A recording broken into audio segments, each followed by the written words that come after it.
Nearly 5 years after Skoda first launched the Yeti, the car received a mild facelift. What's more, there are now two Yetis, a standard two-wheel drive model and a four-wheel drive Yeti Outdoor.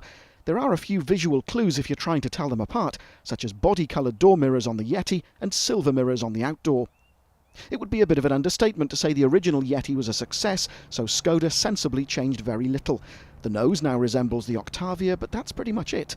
The overall shape is the same, with a near-vertical tailgate offering easy access to the boot.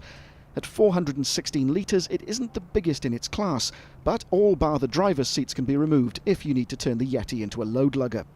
A range of petrol and diesel engines are on offer, with the 2-litre turbo diesel in our test car expected to continue to be the biggest seller. Inside, there's still the same amount of space in the back, while the front, thanks to changes to the seat fabrics and trim, is an even more comfortable place to be, with a commanding view of the road ahead. The original Yeti won praise for the way it drove, and so the driving manners of the latest car have been left alone. The way it drives comes as something of a surprise, to be honest, as you'd expect that tall body to lean a fair bit in corners. It doesn't, allowing pretty rapid cross-country progress to be made, while the suspension isn't overly firm, and so you also get a comfortable ride. The decision to introduce two different models is also a bit of a surprise. The previous Yeti did offer two-wheel drive variants, but the fact there's now a specific four-wheel drive Yeti is probably the result of some marketing survey or other. Most Yetis will continue to be all-wheel drive, but for buyers who like the elevated seating position and the way it drives, and never venture off-road, the ordinary Yeti offers savings in terms of economy and price compared to the Outdoor. Talking of economy, the most frugal version is the Green Line, which has a 1.6-litre diesel engine and returns around 61 mpg. Opting for four-wheel drive will of course affect the car's thirst, thanks to the heavier transmission, so you can expect economy figures in the mid to upper 40s at best. 4 trim levels are offered: S, SE, Elegance and Laurent and Clement, which is only available in the Outdoor.